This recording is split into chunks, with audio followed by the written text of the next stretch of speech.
Fala, turma, estamos aqui com Cícero. Não é um filósofo novo, não é um filósofo antigo. Cícero, no livro aqui dos mestres pensadores na coleção, e o editor Scala, da República de Cícero, né? Nós temos a República de Platão e agora nós temos da República de Cícero. Eu coloquei aqui, né? O primeiro amor, não sei porque apontado por Cícero, é o amor pátrio. E o amor que os petistas comunistas não têm, pois o amor deles é o Leviatã, que está na revolução, na efetivação do socialismo. Lula vive, como diria Cícero, no ócio da função, fazendo grandes viagens, cercando com tapume suas apresentações para não ser atacado pela fúria da oposição. Que eles imaginam, né? Sempre essa fúria fantasma, né? Mentirosa, né? Sempre essa invenção do espantalho, né? Que eles criam, tanto é que não aconteceu nada disso, né? Muito pelo contrário, eles que deram a facada. A fúria dos velhos, das crianças e a ironia, né? Dos cristãos que nada fizeram além de tacarem ovos, e aí sim, né? Tacarem ovos, quem lembra, né? Diferente da turma do amor que esfaqueou o candidato de oposição, né? Aquela quebradeira, né? Quebrando, invadindo propriedades, quebrando aí, queimando ônibus, incendiando vias, né? Quebrando aí plantações, aí destruindo plantações com trator e etc, né? A gente sabe bem, arrumando as situações duvidosas e a gente sabe o que acontece com aquele que se arrepende, né? Que tem por nome justiçamento. Cícero nos alerta para sairmos da caverna, nos alerta a desenvolvermos nossos dons, multiplicá-los e praticá-los. Não é bastante ter uma arte qualquer sem praticá-la, abre aspas, né? A virtude afirma-se por completo na prática, fecha aspas. Cícero ainda orienta para que sigamos o caminho que os melhores empreenderam e não escutemos as vozes e sinais que nos chamam para trás, ou seja, para que não venhamos a cair no conto do vigário. No canto das sereias, para algumas distrações, devemos atar o corpo, os ouvidos com a cera da verdade, da paciência e da virtude, fazendo alusão lá, né, ao conto, né? Aquela parte lá do Ulisses no Odisseu, né? Que untou lá os ouvidos lá para não se perder, né?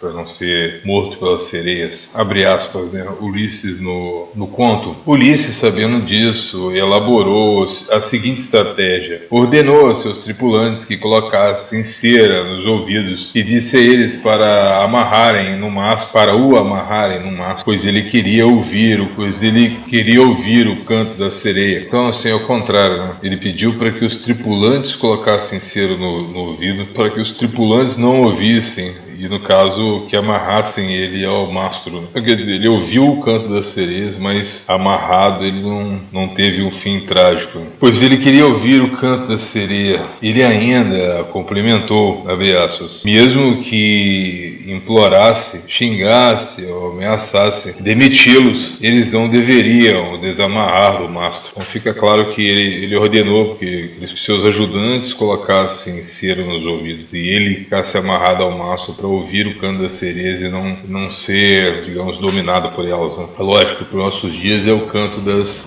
distrações, né? Das utopias, etc. As revoluções odeiam maturidade. Por isso, o apreço pelos jovens, pelos velhos, pelos dementes e vulneráveis, por aqueles que ainda brincam com o futuro, como se estivessem, como se lá, né, pudessem se completar, né? Se o bom estivesse lá, né? Se estivesse lá o bom, o belo e o verdadeiro. Por isso se enganam. Por isso é preciso ser homem, como orientado por Cícero, para que esteja sempre desperto e vigilante, acrescentando sempre a dúvida cartesiana, né? Seja homem, fazendo referência aqui às ordens de Deus, né? Aí tem a passagem, né? Obedecer às ordens de Deus, andando nos seus caminhos, respeitando seus decretos, como dissera Davi lá a Salomão, em Reis, capítulo 2, versículo 1 ao 12, né?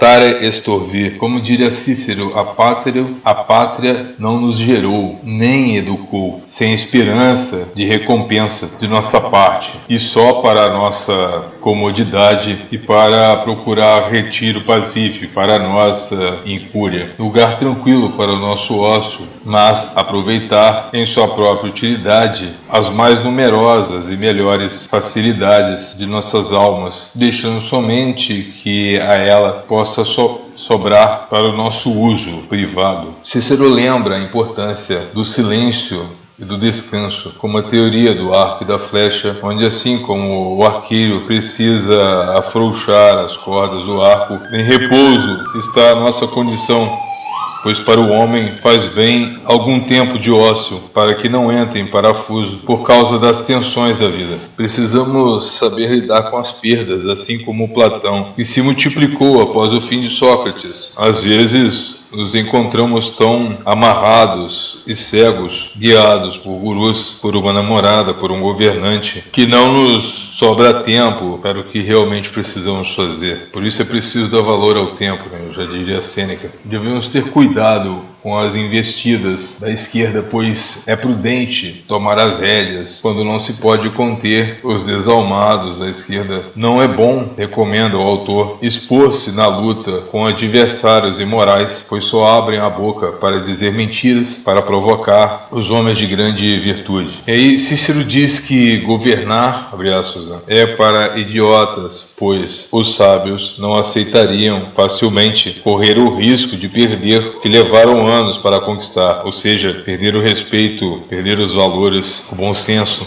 A esquerda, como no livro de Cícero, é a mais pura representação da lua que oculta o sol do progresso, mesmo que sejam chamados progressistas. Em nada representam essa palavra, pois o progresso contínuo supõe uma rotina natural e não uma ação imprudente, insurgente, indefinida, etérea. Por isso é fácil prever o nascer e morrer do sol, pois todos os dias ele se levanta, mas com o comunismo é diferente, pois se propõe e se mostra pelas aparências. Tem aparência de sol, mas com esse em nada se assemelha, sendo mais parecidos com uma bomba atômica que ao cair emana luz e depois radiação. Sua glória se desfaz como o sal em copo d'água. A esquerda é como um eclipse que destrói a luz das individualidades, ofuscando, usurpando, roubando o talento dos seus opositores. Seu legado aparente não é mais que aparência, pois se desfaz pela própria insustentação ideológica. Mas isso ninguém percebe, como um peixe que não enxerga a própria água, como um rato que não observa o queijo na armadilha, o peixe que não percebe a isca no centro da minhoca, pássaros que não acreditam na fechadura de suas gaiolas, como aqueles personagens também presos no mito da caverna, que ficam observando sombras. E também eles aprenderam a duvidar de tudo, mas não a duvidar da dúvida. E eu fecho essa parte.